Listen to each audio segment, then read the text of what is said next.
Karma Mini.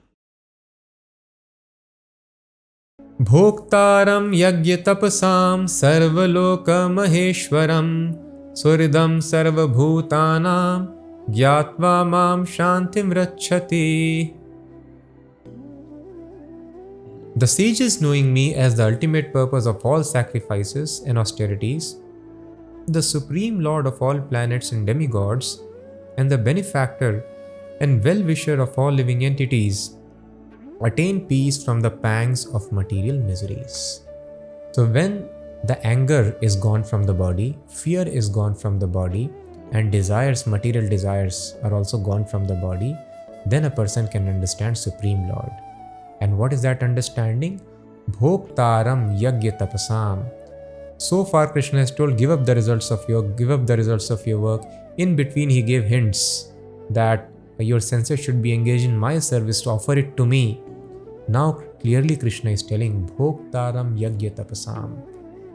You understand that I am the enjoyer of all the sacrifices, offered through the devtas or offered directly to me in knowledge. But ultimately I am the beneficiary. Sarvalok Maheshwaram. I am the controller of all the planets, entire universe. And Suridam Sarvabhutanam, I am the best well-wisher of everyone.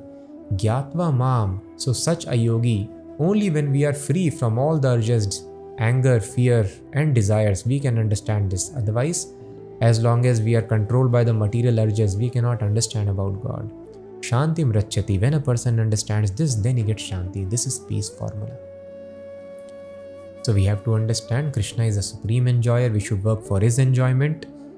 What will happen if we work for his enjoyment? He is Sarvalok Maheshwaram. He is the controller of the entire universe. Not a blade of grass moves without his permission. So if the controller of the entire universe is pleased with my service, everything is under his control. How there can be any disturbance in my life? Oh, but that is autocratic. Krishna wants me to force. So Krishna is telling no. Suridam means he is our best well-wisher, our eternal relative. Just like the parents are telling child, in a similar fashion Krishna is telling, Suridam, I am not autocratic ruler. Parents are not autocratic. They are best well-wishers of children. Similarly, Krishna is telling, Suhridam, I am your best well-wisher. So when a person understands this knowledge, so he engages only in the loving service of Krishna, and then Shantim Rachati, then he attains peace. So this process can be attained by Sankhya, analyzing the world, can be attained by Ashtanga Yoga, going sitting in the jungle, Himalayas and meditating on Krishna within the heart, and can very easily be realized by directly doing Karma Yoga or Buddhi Yoga, engaging in the service of Krishna. That Krishna will explain very nicely. We will see in the next chapter. So in this chapter we saw Krishna has clarified, yes, knowledge is important and acting in devotional service is also important, and both of them are one path only. In illusion we think that they are different.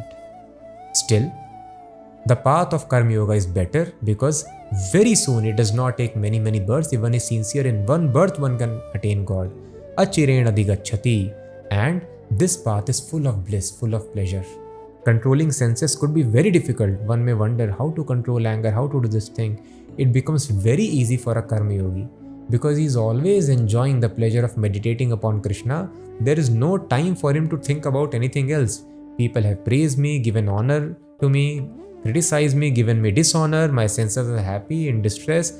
He is not at all bothered because he is always absorbed in meditation upon lotus feet of Krishna, on the holy name of Krishna.